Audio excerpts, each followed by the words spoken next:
जी के बागों में पके हुए आम देखकर गोलू से रहा नहीं गया। फिर क्या, मिट्ठू की मदद से उसने आम तोड़ना शुरू किया। मिट्ठू भी कम नहीं, वो अपनी चोंच से आम तोड़ता और गोलू टोकरियाँ में भरते जाता। देखो इन दोनों की बदमाशियाँ कैसी हो रही हैं। अरे ये क्या, गोलू ने दूर से लाला जी को आते देखकर भाग गया। और ये क्या जो मिट्ठू ने आम तोड़े वो लाला जी के सर पर लग गया और लाला जी उसे पकड़ ली। इधर गोलू आम की टोकरियाँ रखा और कुछ सुना। माँ मीना से कह रही है कि बेटी नर्स दीदी को बुला लाओ, बच्ची को बहुत बुखार है।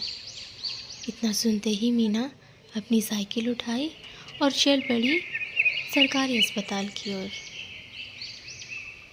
रास्ता उसका जाना पहचाना था, इसलिए उसे ज़्यादा तकलीफ़ नहीं होती थी और स्कूल जाने के समय से ही उसने साइकिल सीख रखी है।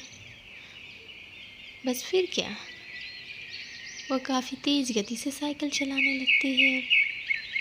बड़ी जो हो गई है। और ये क्या, आधे ही रास्ते में उसकी साइकिल पंचर हो गई। ओह, इसने उधर उधर देखा तो वो जो रिक्शा वाले चाचा थे, ये उनकी दुकान थी। यहाँ वो पंप मिल सकता है। वो दौड़ कर गई, चाचा से कहा, चाचा मैं ये पंप ले लेती हूँ, मुझे इसकी ज़रूरत है।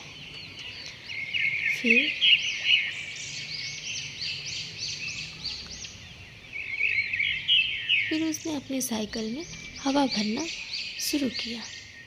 देखते ही देखते वो काफ़ी ज़ोर लगा रही थी और उसकी साइकिल में हवा भर भी रहा था। बस फिर क्या, उसकी साइकिल ठीक हो गई और वो तैयार हो गई फिर से अस्पताल जाने के लिए।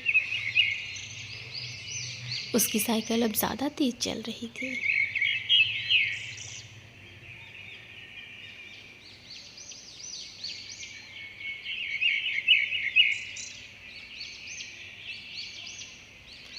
कुछ ही देर में वो अस्पताल पहुंच गई, जहां नर्स दीदी उसी का इंतज़ार कर रही थी, ऐसा लग रहा था।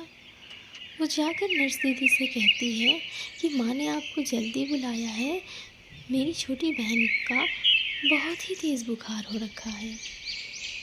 इतना सुनते ही नर्स दीदी ने कहा कि तुम्हें एक थर्मामीटर लेना होगा और दौड़कर वो थर्मामीटर लेने चली गई।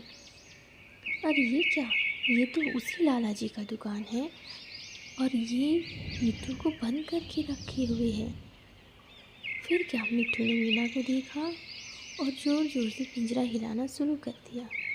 जब लाला जी उसके सामने आते वो अपनी गति रोक देता।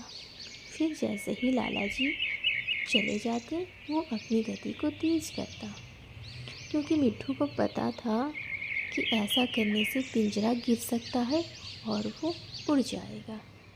उसकी मेहनत रंग लाई, पिंजरा नीचे गिरा और मिट्ठू फिर से भाग गया। वो मीना के साथ हो चला। इधर मीना थर्मामीटर ली और वो भी चल पड़ी।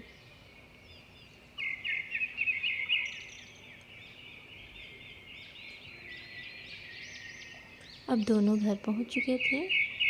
नर्स दीदी ने बच्ची को देखा। बच्ची को काफ़ी तेज़ बुखार हो रहा था और ये सरकारी अस्पताल में इलाज मुमकिन नहीं था। उसने कहा, इस बच्ची को हमें शहर ले जाना होगा, जहाँ इसका इलाज अच्छे से हो पाए। इन्होंने एक रिक्शा लिया जिसमें मीना की माँ, उसकी छोटी बहन और नर्स दीदी शहर की ओर निकल गए थे। मीना बहुत घबराई हुई थी। उसे अपनी छोटी की बहन की फिक्र बहुत ज़्यादा थी। वो रास्तों में बस यही सोचे जा रही थी कि मेरी छोटी बहन जल्द से जल्द ठीक हो जाए।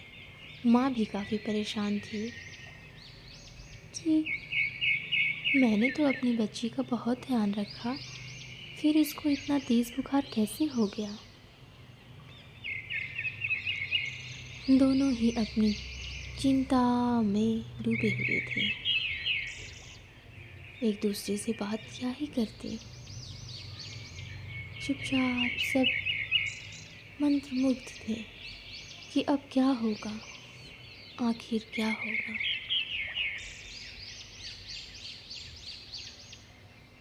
मिट्टू भी उनके पीछे पीछे उड़ता चला आ रहा था और थोड़ी ही देर में वो सब अस्पताल पहुंच चुके थे।